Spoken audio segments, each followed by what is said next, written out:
হযরত ইব্রাহিম আলাইহিস সালাতু ওয়াস সালাম ভাইরা আমার বাবাকে প্রশ্ন করলো, বাবাজি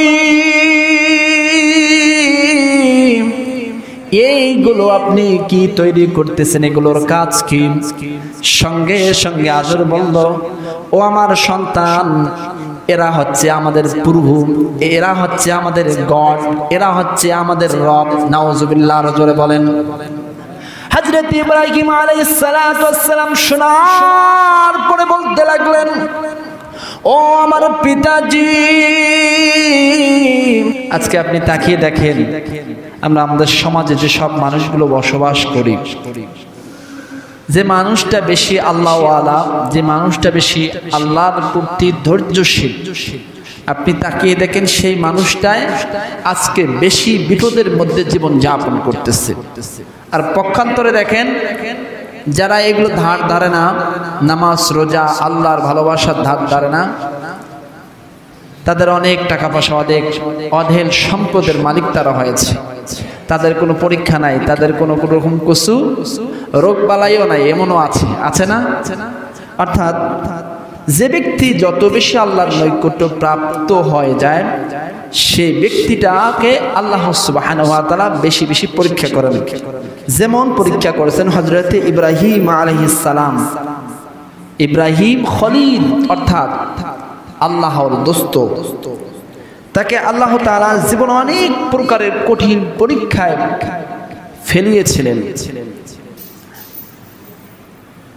এটা হযরত ইব্রাহিম আলাইহিস সালামকে কষ্ট দেওয়ার জন্য পরীক্ষায় ফেলেননি, তিনি পরীক্ষায় ফেলিয়েছিলেন হযরত ইব্রাহিম আলাইহিস সালাম যেহেতু আল্লাহর বন্ধু, এই বন্ধুটাকে আরো বেশি বন্ধুত্বের স্থানে কিভাবে নিয়ে যাওয়া যায়, এই জন্য আল্লাহ সুবহানাহু ওয়া তাআলা হযরত ইব্রাহিম আলাইহিস সালামকে অনেক পরীক্ষায় পরীক্ষিত করেছিলেন। সুবহানাল্লাহ বলেন। সম্মানিত হাজিরিন, তার মধ্যে অন্যতম একটি পরীক্ষা হচ্ছে, তাফসীরের মধ্যে এবং হাদিসের বর্ণনা এসেছে বেশ কিছু পরীক্ষা ছিল, তাদের মধ্যে অন্যতম একটি পরীক্ষা হচ্ছে স্বীয় সমগ্র জাতির মতের বিরুদ্ধে আল্লাহ সুবহানাহু ওয়া তাআলার একত্ববোধের ঘোষণা করা। সুবহানাল্লাহ বলেন। এটা সহজ একটি বিষয় নয়। স্বীয় সমগ্র জাতি, আপনার লক্ষ্য করলে আমরা দেখতে পাই আমাদের মতের বিরুদ্ধে যদি আমাদের পরিবারের মধ্যে যতগুলো সদস্য আছে না কেন, এই সদস্যগুলোর মধ্যে যদি এক একজনের মন এক এক রকম হয়, তো সেই পরিবারে কিন্তু বসবাস করা অত্যন্ত কঠিন হয়ে যায়, অত্যন্ত টাফ হয়ে যায়। ঠিক না বেঠিক? তো হযরত ইব্রাহিম আলাইহিস সালাম যখন এই পৃথিবীতে এসেছিলেন, সে সময় সমগ্র জাতি, পরিবার থেকে তো শুরু করে নিজের বাবা সহ শুরু করে স্বীয় সমগ্র জাতি পূজার মধ্যে, মূর্তি পূজার মধ্যে নিমজ্জিত ছিল। সেই স্বীয় সমগ্র জাতিকে তাদের মতের বিরুদ্ধে নিয়ে এসে আল্লাহর একত্ববোধের ঘোষণা করা, এটা অত্যন্ত কঠিন ছিল। ঠিক না বেঠিক? সম্মানিত হাজিরিন, তো হযরত ইব্রাহিম আলাইহিস সালাম পৃথিবীতে আসার সময় এই সূচনা লগে আরেকটি আপনাদের কাছে ভূমিকা বলি, সেটি হচ্ছে পৃথিবীতে যতগুলো নবী রাসূল আল্লাহ সুবহানাহু ওয়া তাআলা পাঠিয়েছিলেন, তাদের মধ্যে দুইজন নবী পৃথিবীতে আসার পূর্বেই তাদের বিরুদ্ধে তারা যেন পৃথিবীতে আসতে না পারে এরকম ষড়যন্ত্র হয়েছিল। তাদের মধ্যে একজন ছিলেন হযরত মূসা আলাইহিস সালাতু ওয়াস সালাম, আর একজন ছিলেন সাইয়্যিদনা ইব্রাহিম আলাইহিস সালাতু ওয়াস সালাম। তো হযরত ইব্রাহিম আলাইহিস সালাতু ওয়াস সালাম যখন পৃথিবীতে আসেন, আসার প্রাককালে, আসার সময়, সে সময়, সেই যুগে, সে সময় বাদশাহ ছিলেন কুখ্যাত নমরুদ। আর নমরুদ ঘোষণা করেছিল, এত কুখ্যাত ছিল, সে ঘোষণা করেছিল আনা রব্বুকুমুল আলা। ও আমার দেশের মানুষগুলো, আমার গোত্রের মানুষগুলো, তোমরা শুনে রাখো, আনা রব্বুকুমুল আলা, আমি হচ্ছি তোমাদের প্রভু, আমি হচ্ছি তোমাদের গড। নাউজুবিল্লাহ, আরো জোরে বলেন। এভাবে সে ঘোষণা করেছিল। নমরুদ এমনও ঘোষণা করেছিল, সে সময় এমনও জারি হয়ে গেছিল, সমস্ত মানুষগুলো যারা দিনের মধ্যে কাজকর্ম করবে, কাজকর্ম করার পূর্বে তারা যেন নমরুদের কাছে এসে সিজদা দিয়ে তার কাছে সাহায্য নিয়ে কাজের মধ্যে ছড়িয়ে যায়। ঠিক সে সময় মানুষগুলো ঠিক এরকম করেই ছিল। নাউজুবিল্লাহ, আরো জোরে বলেন। এত কুখ্যাত ছিল। এখন বলেন, এই জমিন কার? কথাগুলো বলেন। আল্লাহ। তো আল্লাহর জমিনে আল্লাহর একত্ববাদের বিরুদ্ধে, আল্লাহর বরত্বের বিরুদ্ধে আর একজন নিজেকে রব হিসেবে স্বীকৃত পাওয়ার জন্য চেষ্টা করবে, এটা আল্লাহ তাআলা সহ্য হইল না। এজন্য আল্লাহ সুবহানাহু ওয়া তাআলা সে সময় হযরত ইব্রাহিম আলাইহিস সালাতু ওয়াস সালামকে পাঠানোর শখ তৈরি করলেন। সুবহানাল্লাহ বলেন। যাতে করে জমিন আল্লাহর, বরত্ব কথা একত্ববাদ হবে একমাত্র আল্লাহ সুবহানাহু ওয়া তাআলার। অন্য কারো একত্ববোধ, অন্য কারোর রব হিসেবে স্বীকার করতে পারবে না। এটাকে নস্যাৎ করে দেওয়ার জন্য আল্লাহ সুবহানাহু ওয়া তাআলা হযরত ইব্রাহিম আলাইহিস সালামকে পাঠিয়ে দেওয়ার জন্য তিনি একটা শখ তৈরি করলেন। কেমন শখ? হাদিস শরীফের মধ্যে রয়েছে, নমরুদ একদিন, দুই দিন, একাধিকবার হঠাৎ করে রাতের মধ্যে স্বপ্নে সে দেখতে পেল এই জাতির মধ্যে, এই গোত্রের মধ্যে, এই দেশের মধ্যে শীঘ্রই এমন এক মানুষের আবির্ভাব হয়ে যাবে, এমন এক সন্তানের আবির্ভাব হয়ে যাবে, সে সন্তান পৃথিবীর মধ্যে আসার পরে আমার বিরুদ্ধাচরণ করবে। আমি যে রব, এই রব হিসেবে স্বীকার করতে অস্বীকৃতি জানাবে। আল্লাহু আকবার বলেন। এভাবে একদিন নয়, দুই দিন নয়, একাধিকবার যখন সে স্বপ্নে দেখতে পেল, মুসলমান ভাইরা আমার, নমরুদ তখনই তার মন্ত্রী পরিসভার মধ্যে যতগুলো সদস্য ছিল, যতগুলো মন্ত্রী ছিল, সব মন্ত্রীকে একত্রে বসালেন, কাউন্সিল করা শুরু করলেন, অর্থাৎ বৈঠক করা শুরু করলেন। কিভাবে এই সন্তানকে প্রতিহত করতে হবে, কোনোভাবেই যেন এই সন্তান পৃথিবীর মধ্যে আগমন করতে না পারে, এই জন্য সে চেষ্টায় লাগা শুরু করলো। ভাইরা আমার, সকলেই মতামত দেওয়া শুরু করলো। একজন মতামত দিল, আর সেটি হচ্ছে যে বার্থ অফ কন্ট্রোল, অর্থাৎ জন্ম নিয়ন্ত্রণ পদ্ধতি ব্যবহার করতে হবে। কেমন পদ্ধতি? এই বেবিলনের মধ্যে, এই ইরাকের মধ্যে, এই ভূখণ্ডের মধ্যে কোন সন্তান যেন পৃথিবীর মধ্যে আসতে না পারে, চতুর্দিক থেকে এই ঘোষণা জারি করিয়ে দিতে হবে, কেউ যেন সন্তান নেওয়ার মতো দুঃসাহস করতে না পারে। বৈঠকের মধ্যে এই ঘোষণা জারি হয়ে গেল। ভাইরা আমার, আর এটার জন্য সভাপতি হিসেবে একজনকে নিযুক্ত করে দিতে হবে। নিযুক্ত করে দেওয়া হয়ে গেল।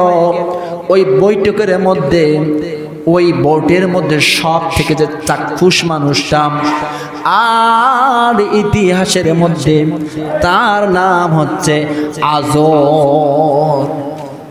বৈঠক করা হয়ে গেল, বার্থ অফ কন্ট্রোল, অর্থাৎ জন্ম নিয়ন্ত্রণ পদ্ধতি ব্যবহার করতে হবে। কোনোভাবেই যেন কোনো সন্তান এই পৃথিবীর ভূখণ্ডের মধ্যে আর আসতে না পারে। আর এটার জন্য সভাপতি বেশে যাকে নিযুক্ত করে দেওয়া হলো, ইতিহাসে তার নাম ছিল আজর। কি নাম বললাম বলেন দেখি? আজর। এই আজরকে দায়িত্ব দেওয়া হলো কোন ক্রমে যাতে কোন সন্তান এই ভূখণ্ডের মধ্যে আর জন্ম নিতে না পারে। এটা তাদের একটা চিন্তা, তাদের একটা শখ। কিন্তু আল্লাহ সুবহানাহু ওয়া তাআলা বললেন, তোমরা যে চিন্তা করতেছো, তোমরা যাকে দায়িত্ব দিলা, যাকে বোর্ডের সভাপতি হিসেবে নিযুক্ত করলাম, আল্লাহ সুবহানাহু ওয়া তাআলা বললেন যে আমি সেই ঘরে আমার পয়গম্বরকে পৃথিবীতে পাঠিয়ে দেব, আর সময় হলে তোমার বিরুদ্ধে যুদ্ধ করবে। আল্লাহু আকবার বলেন। অর্থাৎ আল্লাহর চিন্তা, আল্লাহর প্ল্যান হচ্ছে পৃথিবীর সবথেকে বড় প্ল্যান। আল্লাহর প্ল্যানের বাইরে, আল্লাহর প্ল্যানের, আল্লাহর যে পরিকল্পনার বিরুদ্ধে কখনো কেউ পাবে না, কিয়ামত পর্যন্ত কেউ পায়ও নাই। আল্লাহু আকবার বলেন। সম্মানিত হাজিরিন, ইতিহাসের মধ্যে পর্যালোচনা করলে দেখতে পাওয়া যায় আজর এর পরিবারের মধ্যে, অর্থাৎ হযরত ইব্রাহিম আলাইহিস সালাতু ওয়াস সালামের পিতার নাম ছিল আজর। আল্লাহু আকবার বলেন। হযরত ইব্রাহিম অনেক বড় লম্বা ইতিহাস। হযরত ইব্রাহিম আলাইহিস সালাতু ওয়াস সালাম যখন পৃথিবীতে আগমন করলেন, এত সুন্দর চেহারা অধিকারী ছিলেন একজন, দেখা মাত্র সকলে আফসোস করতে, এত সুন্দর চেহারা। আল্লাহু আকবার বলেন। আজর কি করলেন? এত সুন্দর চেহারার একটা সন্তান পাওয়া মাত্রই ওই সন্তানকে নিয়ে গেলেন নমরুদের কাছে। নিয়ে গিয়ে বললেন, নেতাজি, রাজামশাই, এই সন্তান আমার কাছে এসেছে। সন্তানকে যখনই সন্তানের চেহারা যখনই দেখতে পেল, অর্থাৎ হযরত ইব্রাহিম আলাইহিস সালাতু ওয়াস সালামের চেহারা যখনই দেখতে পেল, নমরুদ তার প্রেমে পড়ে গেল। আল্লাহু আকবার বলেন। যে এত সুন্দর চেহারার সন্তানকে হত্যা করার প্রয়োজন নাই, তুমি সন্তানটাকে রেখে দাও। যখন এই কথা শুনলো, হাজার হলো নিজের সন্তান। আজর তো এর পূর্বে শত শত সন্তানকে হত্যা করে ফেলেছে, কিন্তু যখন এই নিজের সন্তানের এই কথা শুনতে পেল যে এরকম এই সন্তানটাকে রেখে দাও, এই সন্তান ভালো হবে আমার মনে হচ্ছে, কারণ এই সন্তানের চেহারা অত্যন্ত সুন্দর, এই কথা যখনই শুনলো, আজ দৌড় দিয়ে বাড়িতে নিয়ে আসলো। আল্লাহু আকবার বলেন। ভাইরা আমার, সালাতু ওয়াস সালাম আস্তে আস্তে বড় হচ্ছিলেন। ইতিহাসের মধ্যে পর্যালোচনা করলে দেখতে পাওয়া যায় হযরত ইব্রাহিম আলাইহিস সালাতু ওয়াস সালামের বয়স যখন 9 বছর, কি বললাম বলেন দেখি? 9 বছর যখন বয়স হয়ে গেল, এমন এক সময় আজর, কিন্তু আজরের কাজ ছিল, পেশা ছিল, সে নিজে মূর্তি তৈরি করতো, আর সেই মূর্তিগুলো বাজারে বাজারে বিক্রি করে বেড়াতো। তো একদিন হযরত ইব্রাহিম আলাইহিস সালাম লক্ষ্য করে দেখলেন তার পিতা এরকম মূর্তিগুলো তৈরি করতেছে। হযরত ইব্রাহিম আলাইহিস সালাম ভাইরা আমার বাবাকে প্রশ্ন করলো, বাবাজি, এইগুলো আপনি কি তৈরি করতেছেন, এগুলোর কাজ কি? সঙ্গে সঙ্গে আজর বলল, ও আমার সন্তান, এরা হচ্ছে আমাদের প্রভু, এরা হচ্ছে আমাদের গড, এরা হচ্ছে আমাদের রব। নাউজুবিল্লাহ, আরো জোরে বলেন। হযরত ইব্রাহিম আলাইহিস সালাতু ওয়াস সালাম শোনার পরে বলতে লাগলেন, ও আমার পিতাজি, তোমার মাথায় কি কোনো রকম কোনো জ্ঞান নাই? তোমার মাথায় কি কোনো বিবেক নাই? তুমি মাটি দিয়ে তৈরি করলা, আবার পেছনে বাঁশ ঢুকাই দিলা, আবার এটা পানির মধ্যে রাখলে সঙ্গে সঙ্গে শেষ হয়ে যাবে, কিছুক্ষণের মধ্যে শেষ হয়ে যাবে। এটা তোমার কিভাবে তোমার পূর্ব হয়ে যায়? এটার তো কোনো ক্ষমতা নাই, এটা তো নির্বোধ, এর তো কোনো রকম কোনো শক্তি নাই। কোন বিবেকে তুমি এইটাকে তুমি বাবা, এইটাকে তুমি ও আমার পিতা, এটাকে তুমি কোন হিসাবে এটাকে তুমি রব হিসাবে স্বীকার করে নিচ্ছ? কোরআনের ভাষা ভাইরা আমার লক্ষ্য করুন, কোরআনের ভাষা হচ্ছেন হযরত ইব্রাহিম আলাইহিস সালাতু ওয়াস সালাম বাবাকে প্রশ্ন করেছিলেন, ইযম ক্বালা লিআবিহি ওয়া কওমিহি মা হাদিহি তামাসিলুল্লাতী আনতুম লাহা আকিফুন। হযরত ইব্রাহিম আলাইহিস সালাম তার বাবাকে বলতে লাগলেন, তার পিতা ও তার সম্প্রদায়কে বলতে লাগলেন, এই মূর্তিগুলো কি যাদের তোমরা পূজারী হয়ে বসেছিল? আর আজর কথাগুলোর উত্তর দিয়েছিলেন, ক্বালু ওয়াজাদনা আবাআনা লাহা আবিদুন। এগুলো হচ্ছে আমাদের রব, এইগুলোর পূজা, এগুলোর ইবাদত আমাদের বাপদাদারাও করে এসেছে, আমরাও এদের ইবাদত করি। হযরত ইব্রাহিম আলাইহিস সালাতু ওয়াস সালাম এই কথা শোনার সঙ্গে সঙ্গে রাগ হয়ে গেলেন। না, এটা তোমার কখনো কোনো অবস্থায় রব হতে পারে না, এটা তোমার কখনো কোনো অবস্থায় গড হতে পারে না। কারণ আমি তো যতটুকু জানি যে আমাদের রব হচ্ছে অক্ষয়, যার কোনো প্রকার ক্ষয় নাই, চিরঞ্জীব চিরস্থায়ী আল্লাহু আকবার বলেন। এই কথা শোনার সঙ্গে সঙ্গে আজরের মাথা ঘুরে গেল যে এই সন্তান বলে কি, এই সন্তানের আমরা যে ভবিষ্যদ্বাণী শুনেছিলাম, এই সন্তানই তো সেই সন্তান। ভাইরা আমার লক্ষ্য করুন, হযরত ইব্রাহিম আলাইহিস সালাম বাবার কাছে ধর্ণা দেওয়া শুরু করলো, বাবা আমাকে প্রকৃত পক্ষে রব কোথায় আমাদের, সেটা তুমি সন্তান দিয়ে দিবা, কারণ তুমি আমার পিতা, তোমার কাছে আমি এটা চাই। আচ্ছা বলেন দেখি, সন্তান যদি কোনো প্রকার বায়না ধরে বাবার কাছে, বলেন দেখি সেই বায়না আমরা মানে পূরণ করার জন্য লেগে পড়ে যাই না? যেভাবে হোক সেটাকে পূরণ করতেই হবে। সন্তান আজরের কাছে প্রশ্ন করেছিল, আমাকে প্রকৃতপক্ষে আমার রবের কাছে নিয়ে যাও। এখন আজর তো চিন্তা করলো, আমাদের রব তো, আমরা তো এগুলোকে লাত উজ্জা মানাত এগুলোকে তো আমরা রব হিসেবে স্বীকার করি, কিন্তু আমাদের রব তো হচ্ছে নমরুদ। কারণ প্রতিদিন সকালবেলায় গিয়ে তো তার কাছে আমরা সিজদা দেই, নাউজুবিল্লাহ রজরে বলা। তাহলে সেই রবের কাছে আমাদেরকে নিয়ে যেতে হবে। ভাইরা আমার লক্ষ্য অনেক বড় লম্বা ইতিহাস। রবের কাছে যখন নিয়ে গেল, অর্থাৎ কুখ্যাত নমরুদের কাছে নিয়ে গেল, নমরুদের কাছে নিয়ে যাওয়া মাত্রই হযরত ইব্রাহিম আলাইহিস সালাতু ওয়াস সালাম ভুরু কসকাতে শুরু করলেন, আর চিৎকার করে তাচ্ছিল্য সহকারে বলতে লাগলেন, এই কুৎসিত আকারে মানুষটা আমার কিভাবে রব হয়ে যায়?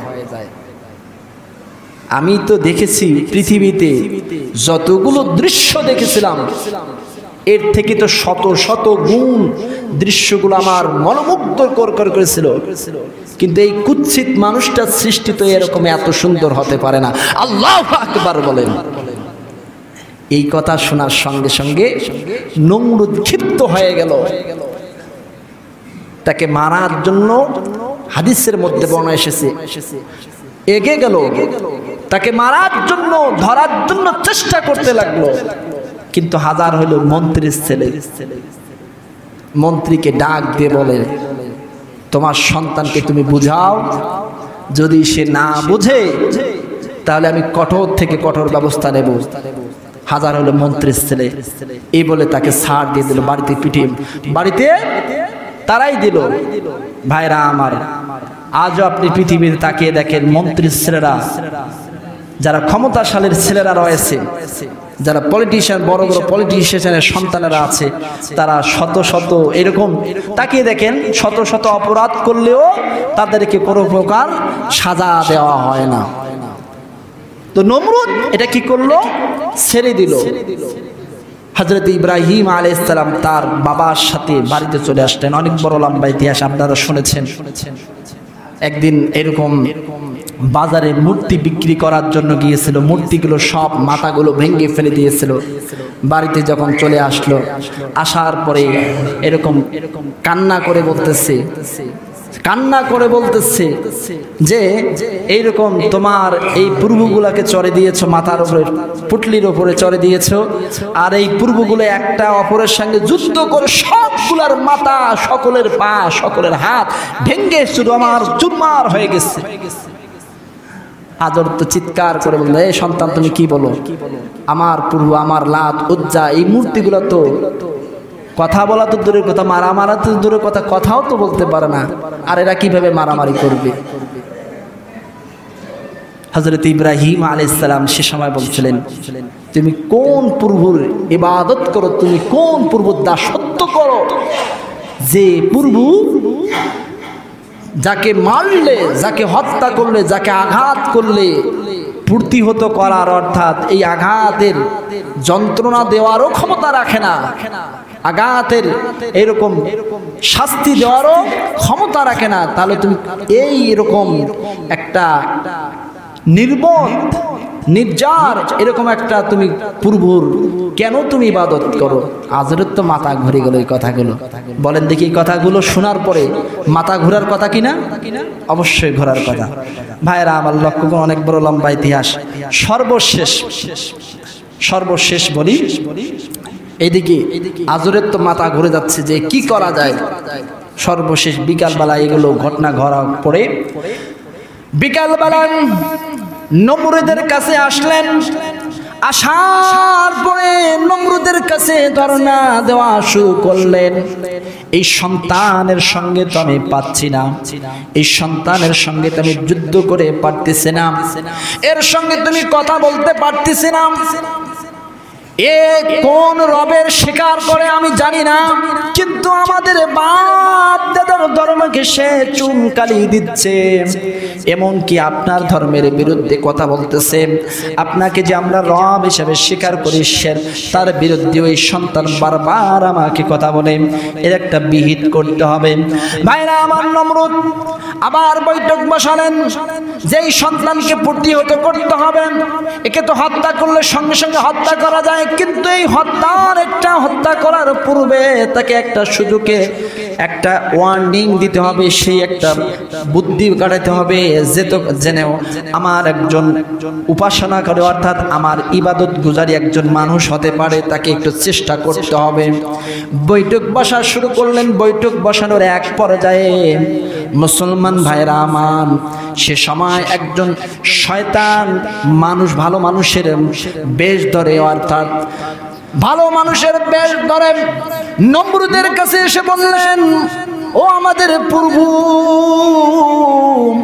আপনি তো ইব্রাহিমকে হত্যা করার এরকম একটা চেষ্টা করতেছেন, আপনি তো ইব্রাহিমকে নস্যাৎ করে দেওয়ার জন্য একটা চেষ্টা করতেছেন। আমার মাথায় একটা বুদ্ধি আছে, আর সেই বুদ্ধিটা হচ্ছে, তাকে হত্যা করার পূর্ব মুহূর্তে একটা কাজ করতে হবে, তাকে কিভাবে ধ্বংস করে দেওয়া যেতে হবে। তাকে ধ্বংস করে দিলেন।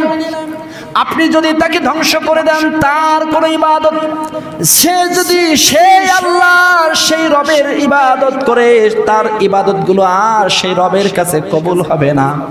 তাকে একটা কাজ করতে হবে, সেই একটা টেকনিক করতে হবে, আর টেকনিকটা হচ্ছে, আপনি এই জমিনের মধ্যে, ভূখণ্ডের মধ্যে একটি মেলা বসানো, আর এই মেলার মধ্যে দেশ বিদেশ থেকে খ্যাতনামা শিল্পীদেরকে নিয়ে আসেন, আর সেই শিল্পীগুলো অশ্লীল নৃত্য দৃশ্য করবে। সেই অশ্লীল নৃত্য যদি ইব্রাহিম দেখে, একবার দেখে ফেলে, তাহলে তার ইবাদত আল্লাহর কাছে গ্রহণযোগ্যতা আর পাবে না, সে ধ্বংসের প্রান্তে পৌঁছে যাবে, সে অবশ্যই আমাদের দলের মধ্যে চলে আসবে। নমরুদ এই কথা শোনার সঙ্গে সঙ্গে সেই মানুষটার পিঠের মধ্যে থাপড়াচ্ছে আর বলতেছে, তুমি একটা সব থেকে বড় বুদ্ধি দিয়েছো। নাউজুবিল্লাহ, আরো জোরে বলেন। ভাইরা আমার, অনেক বড় লম্বা ইতিহাস। একটা মেলা বসানো হয়ে গেল। এই মেলার স্থায়িত্বকাল ছিল 1 মাস। 1 মাস না, 1 দিন 2 দিন না, 1 মাস স্থায়িত্বকাল ছিল ইসলামের ইতিহাসে। সেই মেলাকে বলা হয় ওকাস মেলা। এই ওকাস মেলায় দেশ বিদেশ থেকে নৃত্য করা, এরকম নৃত্য করার জন্য সুন্দরী রূপসী সেই রমণীদেরকে নিয়ে আসা হয়েছিল। আর তারা অশ্লীল দৃশ্য ভঙ্গি তারা দেখানো শুরু করলো, যাতে করে মানুষগুলো আল্লাহর ইবাদতে ভুলে গিয়ে তারা যেন নমরুদের বেশি বেশি ইবাদত করে, লাত মূর্তিগুলোর ইবাদত করে। আজকেও আপনি তাকিয়ে দেখেন, সমাজে তাকিয়ে দেখেন, মুশরিকরা যারা হিন্দুত্ববাদী পৃথিবীতে আছে, তাদের যতগুলো উপাসনা তারা স্বীকার করে এগুলো আমার ইবাদত, এগুলো আমার উপাসনা, এগুলো আমরা আল্লাহ এক, অর্থাৎ তারা ভগবানের ইবাদত করে, তারা স্বীকার করে। কিন্তু আপনারা তাকিয়ে দেখবেন তাদের ইবাদতগুলোর মধ্যে নিত্য এরকম অশ্লীল দৃশ্য ভঙ্গি আছে। জবান করে বলেন ঠিক না বেঠিক? তাদের অন্যতম বড় যে ইবাদত, উপাসনা বলেন, যাই বলেন, আর সেটি হচ্ছে দুর্গা পূজা। আপনি তাকিয়ে দেখেন, আপনারা অনেকেই শুনেছেন দুর্গা পূজায় কি নৃত্য হয়, অর্থাৎ অশ্লীল অঙ্গি ভঙ্গি হয় কিনা? আরো জোরে বলেন। ও যুবক ভাইরা, আপনারা যারা নামাজ পড়েন আবার ব্লু ফিল্মের মতো খারাপ দৃশ্যগুলো দেখেন, এখান থেকে শিক্ষা নেন। যদিও আমরা নামাজ পড়ি, আবার অশ্লীল দৃশ্যগুলো, খারাপ দৃশ্যগুলো আমরা দেখি, আমাদের কিন্তু ঈমান থাকে না। এই ঈমান নিয়ে আমরা যদি আল্লাহর কাছে কোনো কিছু চাই, এই ঈমান নিয়ে আল্লাহর কাছে চাওয়া আমাদের কোনো গ্রান্টেড, অর্থাৎ গ্রহণযোগ্যতা পাবে না। এখান থেকে দলিল না। আল্লাহ তাআলা আমাদের সকলকে বুঝার মানার তৌফিক দান করুন, সকলে আল্লাহুম্মা আমিন। বাকি কথাগুলো আগামী জুমায় পর্যায়ক্রমিকভাবে বলবো ইনশাআল্লাহ। আপনারা সকলেই একটু আগে ভাগে আসার চেষ্টা করবেন। অনেক দেরিতে আসছেন আজকে। 1 সপ্তাহ অ্যানালাইসিস করে কথা বলার জন্য চেষ্টা করি, এসে দেখি আপনাদের লোক খুঁজে পাওয়া যায় না। এটা অত্যন্ত দুঃখের বিষয়। আপনারা একটু আগে ভাগে আসার চেষ্টা করুন। বসেই তো থাকেন, শুক্রবার তো অনেকেই কাজ কাম করা থেকে বিরত থাকেন। তো একটু আগে ভাগে আসলে কোনো ক্ষতি হয়? কথাগুলো বলেন, ক্ষতি হয়? একটু আগে ভাগে আসার চেষ্টা করবেন। আল্লাহ তাআলা আমাদের সকলকে বুঝার মানার তৌফিক দান করুন। মুশরিক অর্থাৎ শিরক মুক্ত ইবাদত করার তৌফিক দান করুন, এই আশাবাদ ব্যক্ত রেখে আমি আমার সংক্ষিপ্ত অগোছালো কথা এখানে শেষ করছি। ওয়া আখির দাওয়ানা আলহামদুলিল্লাহি রাব্বিল আলামিন। আসসালামু আলাইকুম ওয়া রাহমাতুল্লাহি তাআলা ওয়া বারাকাতুহু। যারা সুন্নাত আদায়